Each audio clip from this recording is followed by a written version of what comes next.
votre vie quotidienne à présent, si vous êtes propriétaire d'une résidence secondaire, attendez-vous à voir votre taxe d'habitation flamber. Et ce sera surtout le cas des propriétaires de maisons ou d'appartements situés dans des zones touristiques. Depuis 5 ans, les communes ont la possibilité de majorer la taxe d'habitation de 60% et elles ne s'en privent pas, Geoffrey Branger.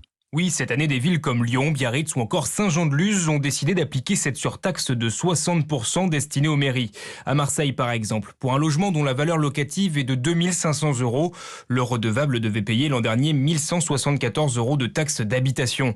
La majoration est passée de 20 à 60% cette année. Résultat, en décembre, il devra régler 335 € de plus. Ludovic de Jouvencourt, cofondateur de Prélo, une entreprise qui propose d'acheter une résidence secondaire à plusieurs, explique les raisons de cette augmentation décidée par les mairies. L'annulation de la taxe d'habitation sur les résidences principales représente un manque à gagner pour les communes et elles ont besoin de le rattraper sur la taxe d'habitation. Mais également, on constate que depuis le Covid, il y a eu un fort afflux de néo-propriétaires de résidences secondaires dans les communes et elles ont besoin de mettre ces propriétaires à contribution dans les impôts locaux. Selon la Direction générale des finances publiques, en 2020, la taxe d'habitation sur les résidences secondaires a coûté 248 € de plus en moyenne à cause de la majoration. Cette année, la facture devrait être encore plus élevée. Certains experts tablent même sur une moyenne de 300 € liée uniquement à cette surtaxe. Geoffrey Branger du service économie d'Europe 1.